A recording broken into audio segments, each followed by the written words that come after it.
The laughter in courtroom 4B wasn't subtle. It was cruel. Preston Hayes, a man who thought he owned the world because he'd just made his first million, stood adjusting his silk tie, smirking at the woman sitting across from him.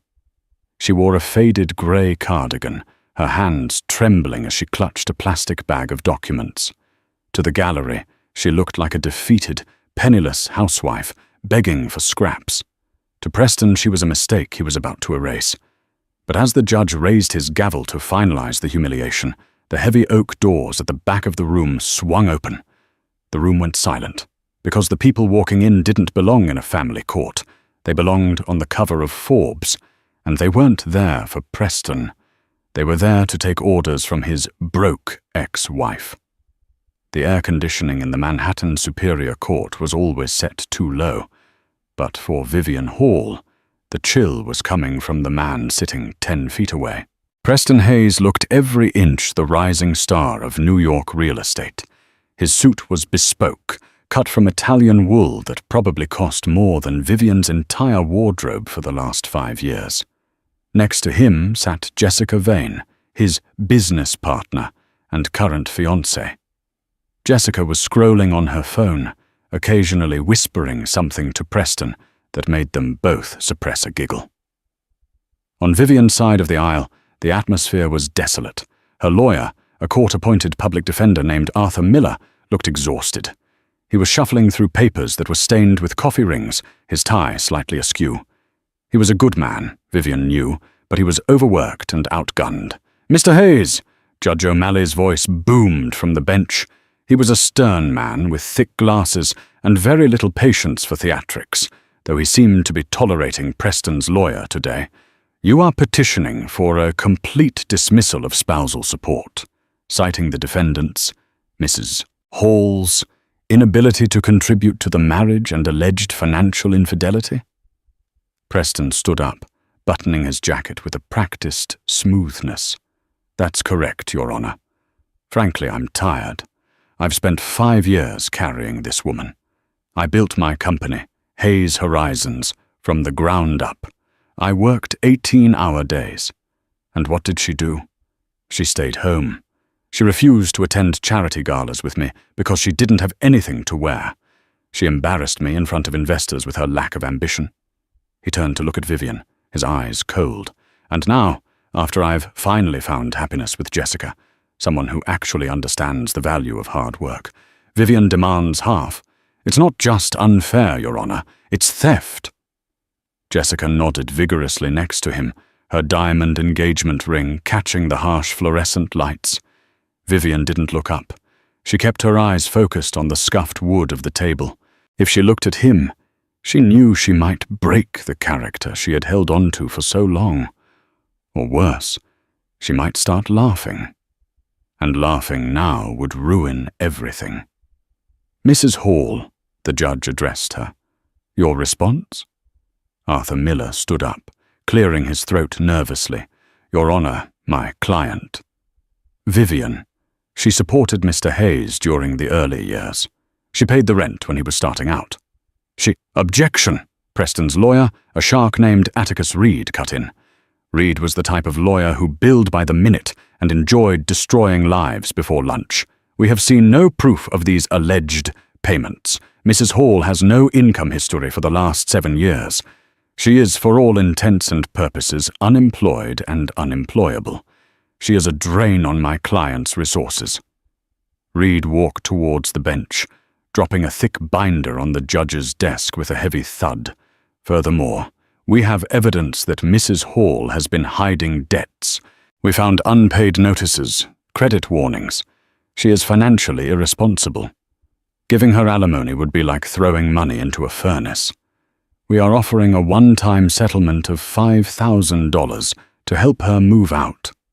That is generous. $5,000. The gallery, mostly filled with Preston's friends and a few bored reporters covering the real estate tycoon's divorce, murmured. $5,000 wouldn't even cover a month's rent and security deposit in the city. $5,000! Arthur Miller spluttered. "That's insulting. She has nowhere to go." Preston laughed. a sharp, barking sound. She can go back to whatever gutter she crawled out of before I saved her. Come on, Vivian, take the money.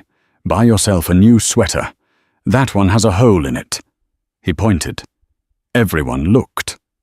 Indeed, there was a small tear in the cuff of her grey cardigan. Vivian instinctively covered it with her hand. She's pathetic, Jessica whispered loudly enough for the mic to pick up.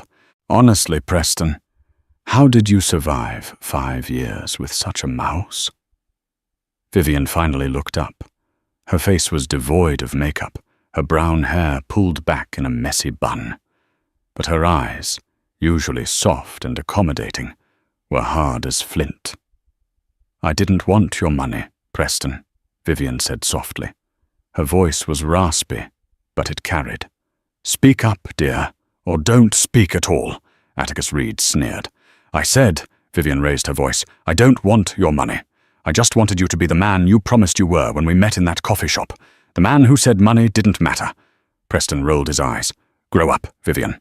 Money is the only thing that matters. That's why I'm here, winning, and you're there. Losing, Judge O'Malley sighed, rubbing his temples. Court is in recess for 1 hour for lunch. I suggest you consider the settlement, Mrs. Hall.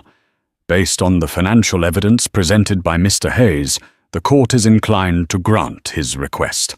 You have no assets, no job, and significant debt. The law can only do so much. The gavel banged. Preston high-fived his lawyer. Jessica smirked at Vivian as they walked past. Don't worry, sweetie, Jessica said, leaning in close to Vivian. I'll take good care of the penthouse. I'm thinking of turning your old painting room into a walk-in closet for my shoes. Vivian sat alone at the table as the room emptied. Arthur Miller packed his briefcase, looking apologetic. Vivian, I'm sorry. Unless we can prove you have some stability, the judge is going to side with them. Maybe take the $5 grand. Vivian looked at her watch, a cheap plastic digital watch. Don't worry, Arthur. The trial isn't over yet, and I have a meeting at noon. Arthur blinked. A meeting? For a job? Something like that, Vivian said. She stood up, smoothed her cardigan, and walked out of the courtroom. She didn't head to the cafeteria. She walked out the front doors of the courthouse, turned the corner into a narrow alleyway, and pulled a sleek, black burner phone from her pocket. She dialed a single number. Status, she said. Her voice was no longer the raspy whisper of a defeated wife. It was commanding, imperial. A voice on the other end responded instantly. The board is assembled, ma'am. The acquisition of Hayes Horizons is ready to execute on your signal, and Mr. Sterling, the helicopter is landing now. Good, Vivian said. Bring the car around. I need to change. The mouse is dead. It's time for the lion to eat. To understand why Vivian Hall, or rather Vivian Sterling, was standing in an alleyway, plotting the destruction of her husband, you have to understand the lie. Vivian wasn't just wealthy. She was sterling wealthy. She was the sole heiress and current CEO of the Sterling Group, a multinational conglomerate with fingers in biotech, aerospace, and venture capital. Her net worth wasn't in the millions. It hovered comfortably in the billions. But 5 years ago, Vivian was lonely. She was tired of men who looked at her and saw a bank account. She was tired of suitors who had Googled her net worth before the first date. So, she created Vivian Hall. Vivian Hall was a freelance graphic designer. She lived in a modest walk-up. She took the subway. She wore thrift store clothes. She met Preston at a coffee shop in Brooklyn. He was struggling then, a young architect with big dreams and empty pockets. He was charming. He told her about his passion for designing sustainable housing for the poor. He told her he didn't care about luxury. He just wanted to build things that mattered. Vivian fell in love. She thought she had found a diamond in the rough. When they married, she kept her secret. She wanted to be sure. She wanted to see him succeed on his own merits. She used her connections quietly, anonymously. When Preston's small firm was about to go under, a mysterious angel investor saved it. That was Vivian. When he landed his first skyscraper contract, it was because Vivian had nudged the decision-makers at the city council, people she had known since childhood. Preston thought he was a genius. He thought he was unstoppable. But success is a potent drug, and Preston Hayes had no tolerance for it. As the money started rolling in, the man Vivian loved vanished. The sustainable housing projects were scrapped for luxury condos. The humble dinners at home were replaced by flashy galas where he ignored her. He started criticizing her simple ways. He mocked her for not upgrading her wardrobe, not realizing that the ragged scarf she wore was a rare vintage piece worth more than his car. Then came Jessica. Vivian had found the texts 6 months ago. She hadn't screamed. She hadn't thrown a vase. She had simply stopped helping. She stopped the anonymous tips. She stopped the shadow investments. And shockingly, Preston's business started to wobble. He became desperate, angry, and cruel. He blamed her for his stress. And finally, he served her divorce papers, thinking he could cut the dead weight and sprint toward billionaire status with Jessica. He didn't know that the only reason he wasn't bankrupt was because Vivian hadn't given the order yet. Back in the present, a blacked-out Rolls-Royce Phantom pulled up to the curb, shielding Vivian from the prying eyes of the paparazzi gathered near the courthouse steps. The rear door opened, and a man in a sharp grey suit stepped out. "Madam Sterling," the man said, bowing slightly. This was Charles, her head of security and oldest confidant. "Charles," Vivian said, sliding into the leather interior, "do we have the files?" "Everything, madam. The forensic accounting on Preston's firm is particularly embarrassing. He's been leveraging assets he doesn't own to pay for Miss Vane's lifestyle." "None." Vivian began to strip off the grey cardigan. Underneath, she wore a simple white camisole. She opened a garment bag hanging in the car. It contained a power suit, sharp, structured, and navy blue, designed by a name that wasn't even sold in stores. "And the guest list?" Vivian asked as she pulled on the suit jacket. "He's waiting at the airstrip. He'll be at the courthouse in 45 minutes. He's very eager to meet the man who called his daughter a gutter rat." Vivian paused, a small, genuine smile touching her lips. Dad always did have a temper. "Shall I alert the media?" Charles asked. "No." Vivian checked her reflection in the car's vanity mirror. She applied a layer of deep red lipstick, war paint. "Let them be surprised. Preston loves a show. Let's give him the season finale." She picked up a heavy dossier labeled Project Humility. "Charles, get me the bank. I want to freeze the assets of Hayes Horizons exactly 5 minutes after court reconvenes. I want his credit cards to decline while he's sitting at the defendant's table." "With pleasure, madam." Vivian looked out the tinted window as the car began to move back towards the courthouse. She saw Preston and Jessica on the sidewalk, laughing as they posed for a selfie. Preston was holding up a peace sign. Jessica was showing off her ring. "Enjoy it, Preston," Vivian whispered. "It's the last time you'll ever smile in front of a camera." At 1 p.m. sharp, courtroom 4B filled up again, but the energy had shifted. Preston and Jessica were already seated, whispering and giggling. Preston had a Starbucks cup in front of him. He hadn't bought one for Vivian. When the heavy wooden doors swung open, Preston didn't even look up. He was too busy texting his broker about a new yacht he planned to put a down payment on once the divorce was final. "Here comes the sob story," Jessica muttered, checking her nails. But the footsteps that echoed on the marble floor weren't the soft, shuffling steps of a defeated woman in sneakers. They were the rhythmic, sharp clack-clack-clack of high-end heels. Preston looked up. His jaw went slack. Vivian stood in the aisle. The grey, hole-ridden cardigan was gone.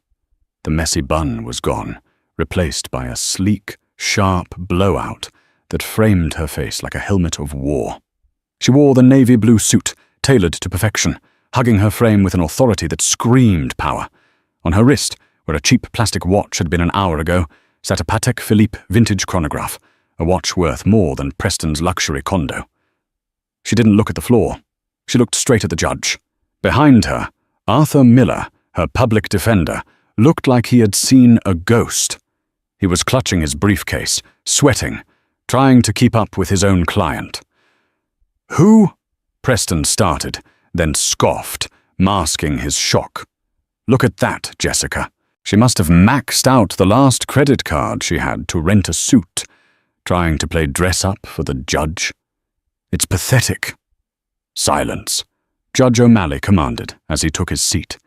He peered over his glasses at Vivian, blinking twice. He barely recognized the woman standing before him. "Mrs. Hall, I see you've refreshed yourself." "I have, Your Honor," Vivian said. Her voice was crystal clear, resonating off the walls. "I realized that if I am to be judged, I should be judged as I truly am, not as the shadow my husband wanted me to be." Atticus Reed, Preston's shark lawyer, stood up, sensing a shift. He didn't like surprises. "Your Honor, let's wrap this up. My client has a business to run. We move for the immediate dismissal of spousal support and the finalizing of the divorce decree." "Not so fast," Vivian said. She didn't wait for her lawyer to speak. She walked over to the defense table and dropped a single thin folder on it. "Before you rule, Your Honor, I would like to submit new evidence regarding the financial standing of Hayes Horizons." Preston laughed loudly. "You? Submit financial evidence? You can barely balance a checkbook, Vivian. This is a waste of time." "Mr. Hayes," the judge warned. "No, let him speak," Vivian said coolly, turning to face him. "Tell the court, Preston. Tell them how successful you are. Tell them about your liquidity." "I am worth $50 million, Preston bragged, puffing out his chest. "My assets are solid. Unlike you, I contribute to society." "Is that so?" Vivian checked her watch. "Then why did your chief financial officer just try to call you 3 times in the last 2 minutes? Preston frowned. He looked at his phone on the table. It was on silent, but the screen was lighting up. "Incoming call, Mark, CFO." He ignored it. "He probably wants to congratulate me." "I don't think so," Vivian said. "I think he wants to tell you that all your corporate accounts have just been frozen." The room went dead silent. "Excuse me?" Preston sneered. "Frozen? By who?" "The bank loves me." "Not the bank," Vivian corrected. "The creditor, the primary lien holder on all your properties." "I don't have a primary lien holder. I have investors." "Yes," Vivian smiled, a terrifyingly cold smile. "The Angel Group, the private equity firm that bailed you out 5 years ago, the firm that funded the Skylark Tower, the firm that covers your payroll." "So what? They are silent partners." "They were silent," Vivian said.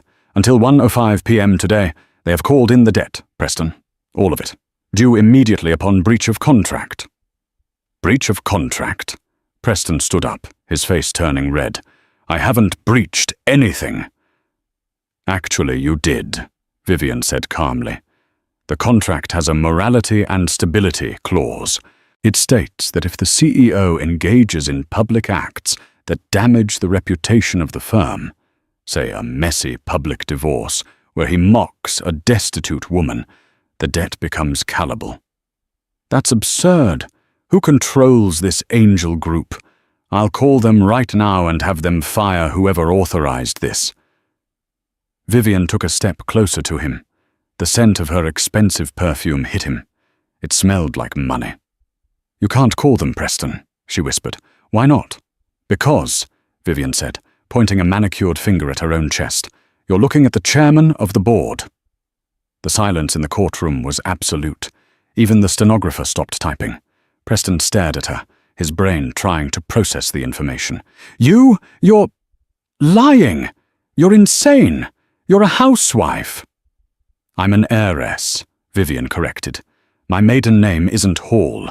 That was my mother's name. My legal name is Vivian Sterling." "Sterling."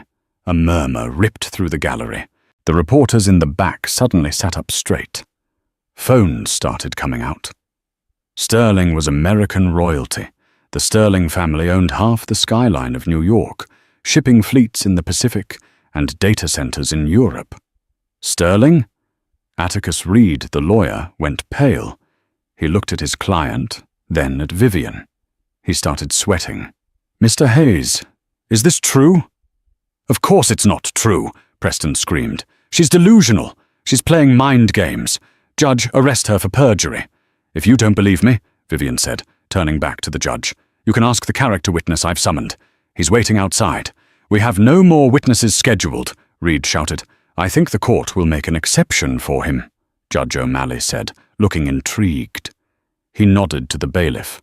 "Open the doors." The bailiff opened the double doors. Two large men in suits with earpieces walked in first, private security. They scanned the room. Then an older man walked in.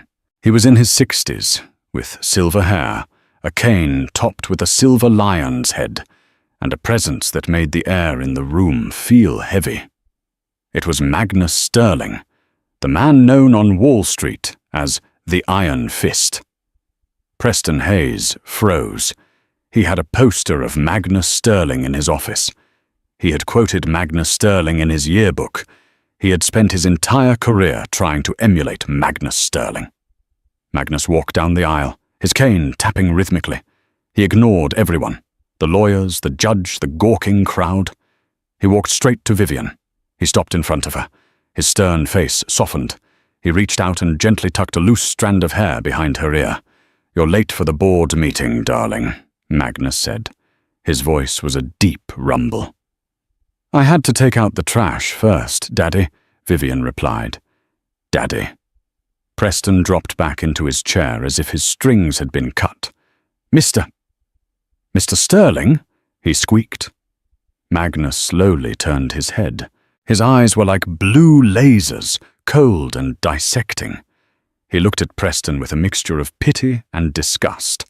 "So," Magnus said, "this is the boy.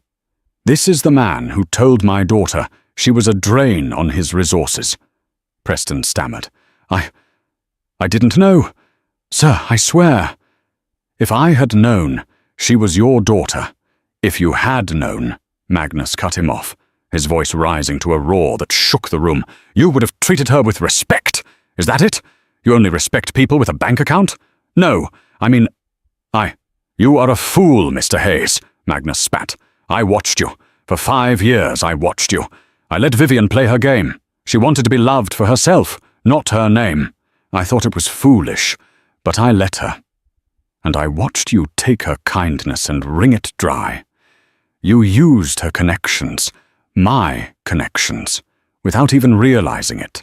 Who do you think approved your zoning permits in 2019? Who do you think got you the steel shipment during the shortage?" Preston's face went white. "You?" "Vivian." Magnus pointed at his daughter. "She asked me to help you. She believed in you. And you repaid her by bringing that," he gestured vaguely at Jessica, "into her home." Jessica, who had been shrinking into her seat, suddenly tried to salvage the situation. She stood up, flashing a nervous, dazzling smile. "Mr. Sterling, hi, I'm Jessica Vane. I'm a huge admirer of your philanthropic work. Maybe we could—" Magnus didn't even look at her. "Someone get this aspiring homewrecker out of my line of sight before I buy the modeling agency she works for and shut it down." Jessica sat down instantly, tears welling up in her eyes. Magnus turned back to the judge. "Your Honor, I apologize for the disruption. My legal team is filing the necessary paperwork now to reveal that Vivian Hall has been the primary financier of Mr. Hayes's entire career. We have the receipts. Every dime he thinks he made was actually allowance money from his wife." The courtroom was in chaos. The reporters were typing furiously on their laptops. This was the story of the decade. Billionaire heiress undercover as housewife. Judge O'Malley banged his gavel. "Order! Order in the court!" When the noise died down, Atticus Reed, Preston's lawyer, stood up. He looked defeated. "Your Honor, if these allegations are true, if Mrs. Hall, Mrs. Sterling, is indeed the primary creditor." "I am," Vivian said, stepping forward, "and I am foreclosing." She pulled a document from the folder she had placed on the table earlier. "Mr. Hayes," Vivian said, addressing Preston formally, As of 1:15 p.m., Hayes Horizons is insolvent. You are over-leveraged by 300%. You used the company accounts to lease your Porsche, your penthouse, and buy that diamond ring for Miss Vane. She pointed to the ring on Jessica's finger. That ring was bought with company funds, Vivian said. Technically, since I own the debt, I own that ring. Hand it over. Jessica clutched her hand to her chest. No, Preston gave this to me. Preston gave you stolen property, Vivian said coldly. Give it to the bailiff, or I'll add a larceny charge to the list. Jessica looked at Preston, begging him to do something. But Preston was staring at his phone. It's gone, Preston whispered. The accounts, they all say 0. Negative balance. My credit cards. Cancelled. He looked up at Vivian, his eyes wide with terror. Vivian, you can't do this. You can't destroy me. We were married. Yes, Vivian said. We were, and you promised to love and cherish. You broke your vow. Now I'm breaking your bank. But I have nothing, Preston cried out. If you take the company, I have nothing. I'll be on the street. Vivian tilted her head, feigning deep thought. On the street? Well, I hear they have shelters. Or maybe...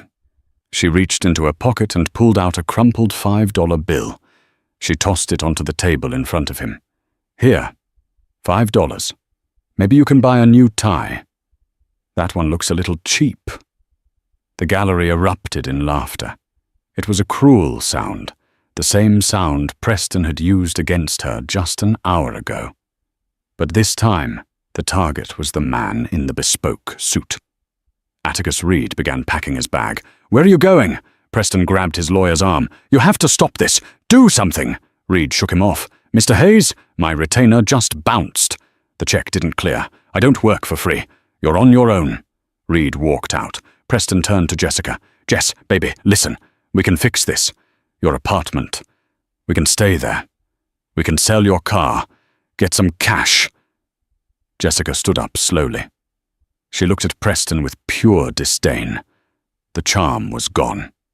The love was gone. My apartment? Jessica laughed. Preston, you're broke. You're done. Do you really think I signed up to date a broke guy with a massive lawsuit on his back? But we're in love. I loved the lifestyle, Preston, Jessica spat. I'm not going down with you. She pulled the engagement ring off her finger and threw it, not to the bailiff, but hard at Preston's chest. It's a cubic zirconia, anyway, probably. You cheapskate. Jessica grabbed her purse and stormed out of the courtroom, pushing past the reporters. Preston Hayes sat alone at the defendant's table. His lawyer was gone. His fiancée was gone. His money was gone. He looked across the aisle. Vivian was standing next to her father, Magnus Sterling. They looked like a fortress, unassailable. Vivian, Preston pleaded, his voice breaking. Please, I'm sorry. I messed up. Okay? I admit it. But don't ruin my life. Just let me keep the company. It's all I have. Vivian looked at him, and for a second her eyes softened. She remembered the coffee shop. She remembered the young architect with the blueprints and the dreams. You ruined your own life, Preston, she said softly. You fell in love with money. So I let you have it. And then I showed you what happens when it's taken away. She turned to the judge. Your Honor, I withdraw my request for alimony. I don't need his money. I just want the divorce granted immediately. And I want a restraining order. I don't want this man within 500 feet of me or my company. Granted, Judge O'Malley banged the gavel with finality. Divorce decree is signed. Court is adjourned. Vivian turned on her heel. Magnus offered her his arm. Shall we get lunch? Magnus asked, loud enough for everyone to hear. I'm thinking we buy that Italian restaurant you like. The whole building. Sounds perfect, Vivian said. They walked out, the heavy doors closing behind them, leaving Preston Hayes sitting in the silence of his own destruction, clutching a crumpled $5 bill. 6 months had passed since the gavel fell in courtroom 4B, but for Preston Hayes, it felt like 6 lifetimes. The The New York winter was particularly cruel that year. It wasn't the romantic, snow-dusted winter he used to watch from the floor-to-ceiling windows of his penthouse, holding a glass of aged Scotch. This was the real New York winter, the one that bit through cheap fabric, the one that turned the streets into a slushy, grey slurry of mud and trash. Preston stood behind the counter of Joe's Hardware and Supply in Queens, staring blankly at a row of Phillips head screwdrivers. He wore a red polyester vest that smelled faintly of the previous employee's cigarettes. It was tight across the shoulders, a constant, itching reminder that he didn't fit here. "Hey, buddy!" A sharp voice snapped him back to reality. Preston blinked, looking down. A man in a grease-stained jacket was tapping a credit card impatiently on the scratched glass counter. "I've been standing here for 2 minutes," the man grunted. "You gonna ring up this paint thinner, or are you gonna meditate on it?" "I apologize, sir," Preston said, his voice automatic, hollow. He reached for the scanner. His hands, once manicured and soft from lotion and leisure, were now dry and cracked. A small cut on his thumb from opening boxes earlier that morning throbbed in the dry heat of the store. "That'll be $12.50, Preston murmured. The man scoffed, jamming his card into the reader. He squinted at Preston, tilting his head. The look of recognition was the thing Preston feared most. He had grown a beard, patchy and unkempt, to hide his face, but sometimes the eyes gave him away. "Say," the customer frowned, "you look familiar. You got a brother who works in finance or something?" Preston's heart hammered against his ribs. He gripped the edge of the counter until his knuckles turned white. "No, sir, just me." "Could have sworn I saw you on TV," the man muttered, grabbing his bag. He laughed, a harsh, phlegmy sound. "Nah, couldn't be. The guy I'm thinking of was some big-shot millionaire who got roasted by his wife. You look like you haven't seen $1,000,000 in your life." "Have a nice day," Preston said, his jaw tight. As the customer walked out, the bell above the door jingled cheerfully, a stark contrast to the bile rising in Preston's throat. This was his existence now. Radioactive. That was the word the headhunter had used. After Vivian Sterling, had dismantled his life with the precision of a surgeon, Preston had found himself blacklisted. The Angel Group hadn't just called in his debts. They had incinerated his reputation. The forensic accounting of his business practices had been leaked. Every corner he had cut, every safety regulation he had bypassed to save money for his luxury cars. It was all public record. He had applied to 50 architecture firms, not as a partner, not as a lead, as a draftsman, a junior associate, an intern. 50 rejections. Then came the eviction. Then the repossession of the Porsche. Then the day he had to sell his collection of Italian watches to a pawn shop for a fraction of their value just to put a deposit down on a basement studio apartment in Astoria that smelled of mold and boiled cabbage. Jessica Vane was long gone. The last he heard, she was in London, clinging to the arm of a hedge fund manager who was 20 years her senior. She hadn't even texted him goodbye. She just blocked him on every platform and vanished, like a parasite moving to a new host. "Hayes!" The shout came from the back office. It was Joe, the owner, a short, angry man who enjoyed wielding his tiny amount of power over a former CEO. "Yeah, Joe?" Preston called back. "The inventory in aisle 4 is a mess. Stop daydreaming about the good old days and restock the PVC elbows. And don't mix up the sizes again, or I'm docking your pay." "I'm on it," Preston muttered. He walked into the narrow aisle, dropping to his knees on the cold linoleum floor. He began sorting the plastic pipes. This is it, he thought. This is the rest of my life, sorting plastic tubes in a basement in Queens. He thought about Vivian. He thought about her every day. Not with anger. He didn't have the energy for anger anymore, but with a haunting, confused sense of loss. He remembered the way she used to look at him in the coffee shop, back when he had nothing but a sketchbook and a dream. She had looked at him like he was a king. She knew, he realized. She knew the whole time she could buy and sell me, but she looked at me with respect, and I treated her like a servant. The shame was a physical weight, heavier than the box of pipes he was lifting. The bell above the door jingled again. A blast of icy wind swept through the store, making the loose papers on the counter flutter. Preston didn't look up. "Be right with you," he called out from the floor. "Take your time, Mr. Hayes." Preston froze. He knew that voice. It was calm, measured, and educated. It didn't belong in Joe's hardware. Slowly, Preston stood up, dusting the grime off his knees. He walked to the end of the aisle and peered toward the front of the store. Standing there, brushing snowflakes off a cashmere wool coat, was Arthur Miller, Vivian's lawyer. 6 months ago, Preston had laughed at this man. He had mocked his cheap suit and his exhaustion. Now Arthur looked like a new man. His suit was charcoal grey, perfectly tailored. He held a leather briefcase that looked like it cost more than Preston's current monthly salary. But there was no smugness in Arthur's face. No victory lap. He just looked sad. Preston walked behind the counter, his defensive walls instantly slamming into place. "If you're here to serve me with more papers, Arthur, you're wasting your time. You guys took everything. The only thing left is my kidney, and I've been drinking cheap gin for 6 months, so that's probably worthless too."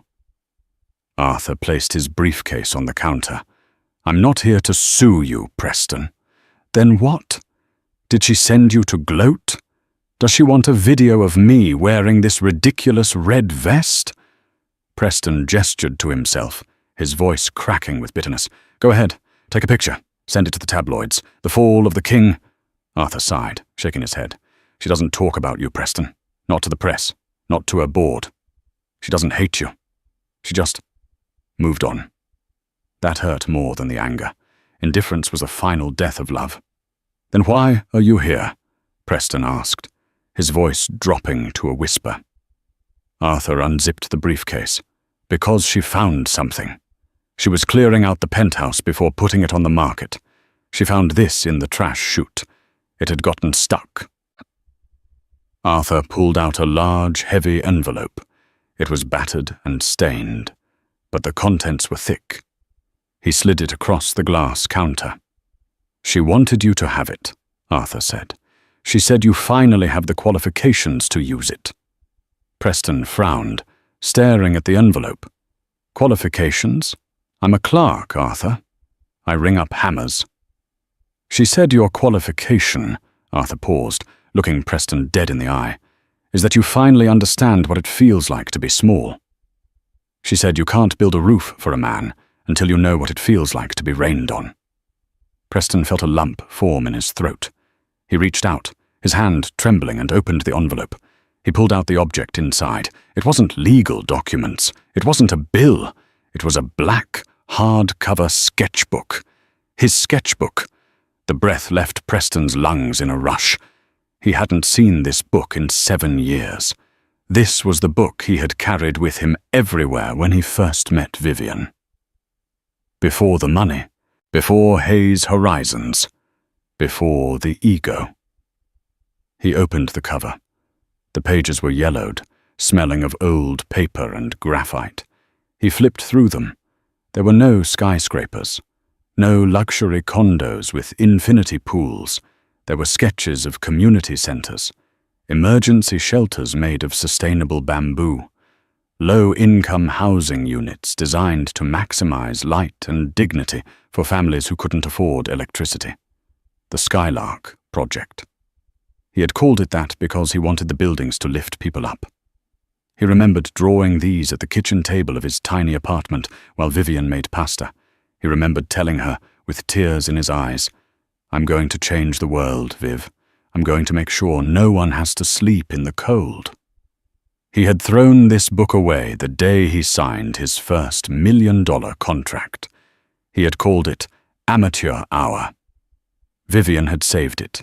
He turned to the back of the book. Tucked into the rear pocket was a folded document and a small, cream-colored note card. Preston unfolded the document first. Deed of ownership. Property: 412E, 148th Street, South Bronx, New York. Owner: Preston Hayes. It was a deed to a plot of land, a derelict lot in one of the poorest sections of the city. He picked up the note card.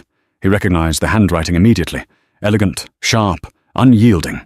Preston, you once told me that money was the root of all evil, and that if you ever got rich, you'd simply use the resources to build homes for people who had nothing.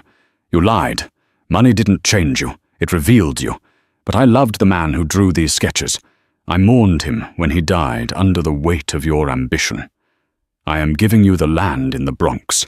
The property taxes are paid for 5 years.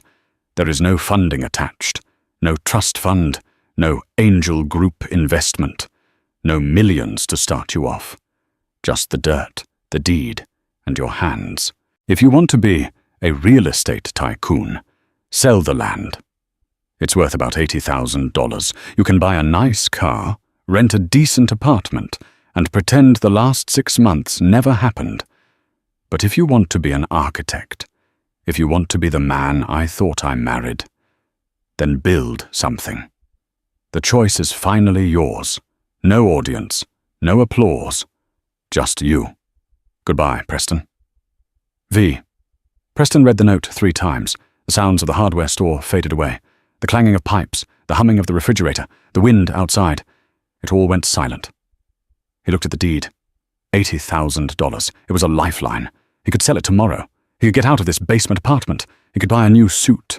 He could move to another city, maybe Chicago or Miami, and start over with a cushion. He could be comfortable. He looked at the sketchbook. He saw a drawing of a soup kitchen with a skylight, designed so that the people eating there could see the stars. "Well?" Arthur asked softly. "What should I tell her? Or, what should I tell the real estate broker? I can have it listed by the morning." Preston closed the sketchbook. He ran his hand over the cover, feeling the texture of the leather. He looked at his reflection in the glass counter. He saw the beard, the tired eyes, the red vest. But for the first time in a long time, he didn't see a failure. He saw a blank slate. "Hey, Hayes!" Joe, the boss, came storming out of the back office. "I see you chatting. I told you to sort the PVC. You think I'm paying you to socialize? Get back to work or you're fired." Preston looked at Joe. Then he looked at Arthur. Slowly, deliberately, Preston unzipped the red vest. "You can't fire me, Joe," Preston said, his voice steady and calm. "What? What did you say to me?" Joe sputtered. Preston took the vest off, folded it into a perfect square, and placed it on the counter next to the cash register. "I said you can't fire me," Preston said, "because I quit." You quit?" Joe laughed, incredulous. "You got nowhere to go, Hayes. You're a bum. You need this job." Preston picked up the sketchbook in one hand and the deed in the other. He turned to Arthur Miller. "Tell the broker not to bother," Preston said. "I'm not selling." Arthur smiled, a genuine, warm smile. "Good luck, Preston." Preston walked towards the door. "Hey, where do you think you're going?" Joe yelled after him.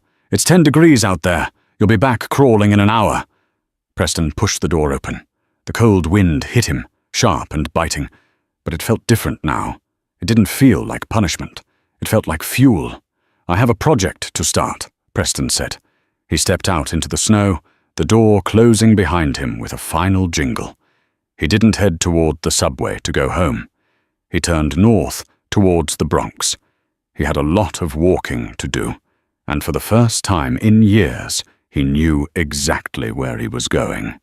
2 years later. The South Bronx didn't usually get this kind of attention. On a corner that had been a dumping ground for rusted cars and broken glass for a decade, something miraculous now stood. It wasn't a towering skyscraper of steel and cold glass that scraped the clouds. It was a low, warm structure made of reclaimed red brick, solar-paneled glass, and living walls of ivy. It didn't shout for attention. It invited you in. A hand-painted wooden sign above the wide, welcoming doors read, "The Skylark Community Center." The opening ceremony wasn't a black tie affair. There were no velvet ropes, no bouncers, and no champagne fountains. Instead, the air was thick with the smell of charcoal grills, roasted corn, and homemade empanadas. A local high school jazz band was playing on the sidewalk, their brass instruments gleaming under the late afternoon sun. Preston Hayes stood by the entrance, adjusting a banner that had come loose in the breeze. He looked nothing like the man who had preened in front of a judge 2 years ago. The Italian silk suits were gone, replaced by a pair of work-worn Carhartt jeans and a flannel shirt with the sleeves rolled up. His face was tanned and weathered, etched with new lines around his eyes, not from stress, but from squinting at blueprints in the sun. His hair, once gelled into an immovable helmet, was a little longer now, dusted with grey at the temples, but it was his hands that told the real story. They were rough, scarred and callous. For the last 24 months, Preston hadn't just directed construction, he had lived it. When the money for the bricklayers ran out, he learned to mix mortar. When the plumbing contractor quit, he spent 3 weeks in the mud-fitting pipes himself. "Mr. Hayes! Mr. Hayes!" A group of children ran past, weaving through the legs of the adults. One of them, a young boy named Leo, stopped and tugged on Preston's belt loop.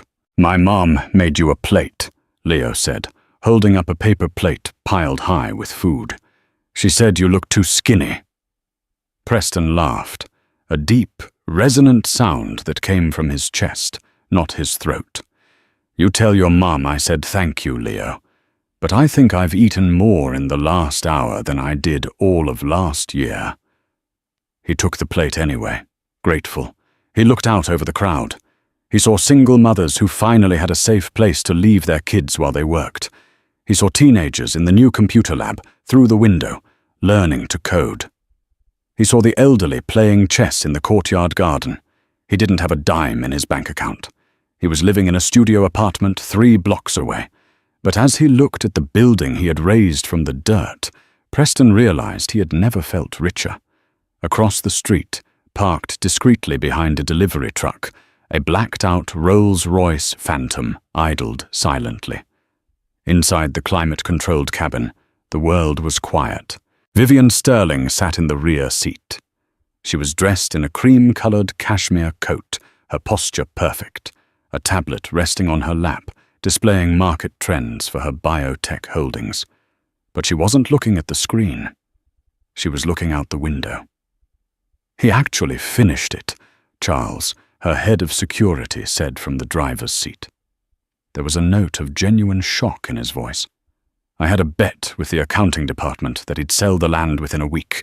I lost $50. Vivian watched Preston through the tinted glass. She watched him high-five a teenager. She watched him help an old woman up the wheelchair ramp he had personally poured concrete for. "He didn't just finish it, Charles," Vivian said softly. "He built it. There's a difference." She looked at Preston's face.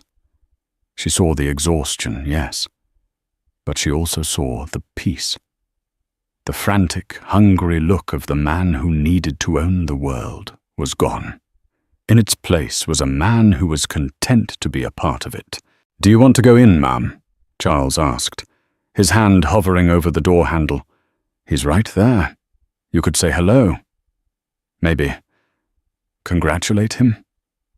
Vivian hesitated. Her fingers traced the edge of the leather armrest. Part of her wanted to. Part of her wanted to walk across that street, stand in front of him, and see if he recognized the woman who had saved him by destroying him. She wanted to hear his voice. But then she saw a reporter from a local news station approach Preston with a microphone. Preston shyly waved them off, pointing instead to the community leaders behind him. He didn't want the credit. "No," Vivian said, pulling her hand back. "If I walk over there, the cameras will turn. The story will become about the billionaire and her ex-husband. It will become a circus about us." She looked at the building again. The skylark. She remembered him drawing a bird like that on a napkin on their second date. "This is his moment," Vivian whispered. "It's the first thing he's ever truly earned in his life. I won't take that away from him." She glanced down at her own hand. A simple, elegant gold band sat on her ring finger, an engagement ring from a man named Julian, a quiet art historian she had met in Paris a year ago. A man who loved her for Vivian, not for Sterling. Besides, she added, a small, sad smile touching her lips, the man I married is finally back, but he's not mine anymore. And that's okay. Very good, Mum, Charles said. He shifted the car into drive. To the airport? To the airport, Vivian confirmed. We have a merger to close in Tokyo.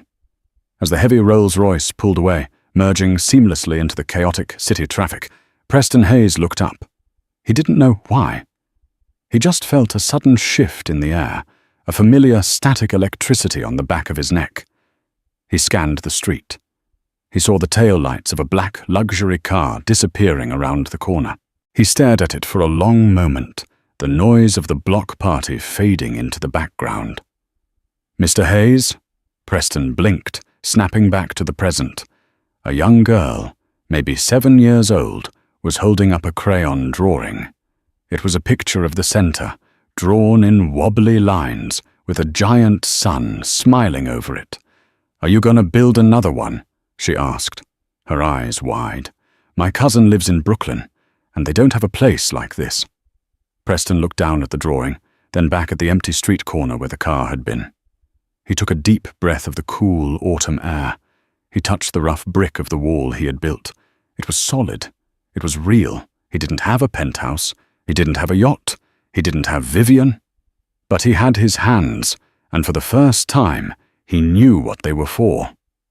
Preston grinned, kneeling down to look the girl in the eye. Yeah, kid, he said, taking the crayon drawing and pinning it to the wall like it was a Rembrandt. I think I just might. Preston Hayes lost his fortune, his reputation, and his wife. But in the end, Vivian gave him the one thing money couldn't buy, a second chance to be a human being. It's a powerful lesson that sometimes the worst thing that can happen to us is getting exactly what we think we want, and the best thing is losing it all to find what really matters. Vivian Sterling proved that true power isn't about how loud you can scream in a courtroom, but about how quietly you can change the world. She didn't just defeat her enemy. She redeemed him. What do you think? Did Vivian let Preston off too easy? Or was the lesson she taught him the ultimate revenge? And if you were in her shoes, would you have given him that plot of land? Let me know in the comments below. I read every single one. If you enjoyed this story of justice and redemption, please smash that like button. It really helps the channel grow. And don't forget to subscribe and hit the notification bell so you never miss a story. Thanks for watching, and I'll see you in the next video.